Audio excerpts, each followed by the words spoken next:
Hello, আসসালামু আলাইকুম। আজকে আমি আপনাদের সাথে একটা চকলেট কেকের ডেকোরেশন শেয়ার করতে যাচ্ছি। এটা আমাদের পেজের চকলেট কেক।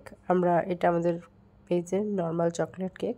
প্রত্যেকটা লেয়ারে আমরা চকলেট ক্রিম এবং চকলেট গানাশ ইউজ করে থাকি, যার জন্য কেকের স্বাদটা দ্বিগুণ বেড়ে যায়। প্রথম লেয়ার দেওয়ার পরে আমরা সেকেন্ড লেয়ারের কেকটা বসিয়ে দিয়ে সুগার সিরাপ দিয়ে আমরা আবারও চকলেট ক্রিম অ্যাড করে দেব। চকলেট ক্রিম কেকটা যত চকলেটি হয় ততই বেশি খেতে মজা লাগে। তো আমরা এই কেকটাতে যত বেশি চকলেট অ্যাড করব তত খেতে মজা হবে।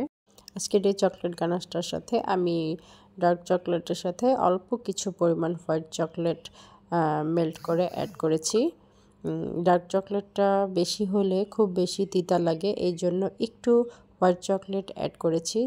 আজকের এই কেকটা আমি উর্মি ইসলাম বর্ষা আপুর জন্য রেডি করে রাখছিলাম। ভাইয়ার বার্থডে উপলক্ষে আপু আমাদের পেজের এই কেকটি পছন্দ করেছে। চকলেট কেক, এটা 2 পাউন্ডের একটা চকলেট কেক ছিল।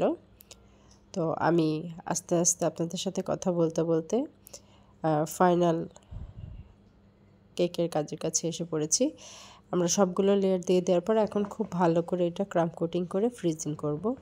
আসলে কেকটা ক্রাম কোট করে ফ্রিজে রাখলে পরে ডেকোরেশন করতে খুব সুবিধা হয়।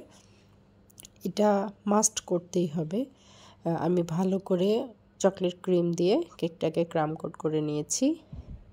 এখন এটাকে আমরা আধা ঘন্টার জন্য ফ্রিজিং করব।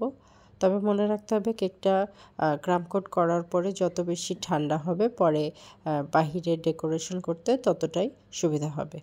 আধা ঘন্টা পর আমি হোয়াইট ক্রিম দিয়ে ফুল কেকটাকে কভার করে নিচ্ছি।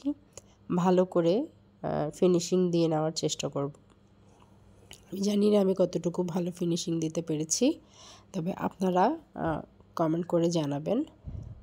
তো আমি কেকের বাকি কাজগুলো শেষ করে নিব এখন। উপরে একটু স্পাইরাল ডিজাইন দিয়ে আমি 2টা হার্ট শেপের টপার রেডি করে নিয়েছি। আপনারা ভিডিওতে বুঝতে পারছেন কি না জানি না, এখানে আমি টপার 2টা বাঁকাভাবে লাগিয়ে ফেলেছি ভুলে, মানে সমান নেই। তার জন্য আমি টপার 2টাকে উঠিয়ে উপরের যে কেকের ক্রিমটা ছিল সেই ক্রিমটাকে উঠিয়ে নিচ্ছি। উঠিয়ে এখন আমি এই উপরের ফিনিশিংটা আবার করে নেব। যেহেতু এটা চকলেট রেড কালার বেশি ইউজ করা হয়েছে, এই জন্য এটা একটু কালার ছেড়েছে। এই জন্য আমি উপরের হোয়াইট ক্রিমটাকে উঠিয়ে নিয়ে দ্বিতীয়বারের মতো আবার সুন্দর করে ক্রিম লাগিয়ে এটাকে ফিনিশিং দিয়ে নিচ্ছি ভালো করে। এই যে আমার ফিনিশিং দেওয়া হয়ে গেছে। এখন সেই টপার 2টাকে আমি ঠিকভাবে আবার লাগিয়ে নিচ্ছি। আপনারা অনেক ডেকোরেশনই শুধু দেখেন, কিন্তু এর পিছনে যে আমাদেরও হুটহাট করে কাজ করতে করতে ভুল হয়ে যায় সেটা আপনারা বুঝতে পারেন না। আমরা অনেক সময়ের কাজ আমরা অল্প কিছুক্ষণের ভিডিওর মধ্যে দেখাই। আপু আমাদেরকে সিলেক্ট করে আমার পেজের যে ডিজাইনটা সিলেক্ট করে দিয়েছিল তার মধ্যে এরকম গোল্ডেন লিফ ছিল। এখন আমি এটাকে আস্তে আস্তে গোল্ডেন লিফ দিয়ে সাজিয়ে নিয়েছি এবং কিছু সুগার বল অ্যাড করে দিয়েছি। এই যে আমার কেকের ফাইনাল লুক। দেখুন কেকটা দেখতে কেমন হয়েছে। আপু এই লেখাটা আমাদেরকে লিখতে বলেছিল, আমরা লিখে দিয়েছি। তো আমার কেকটি কেমন হয়েছে, আপনাদের কেমন লাগলো প্লিজ জানাবেন। আলহামদুলিল্লাহ, আপু আমাদের সাথে কেকের রিভিউ শেয়ার করেছেন। সবাই ভালো থাকবেন। আল্লাহ হাফেজ।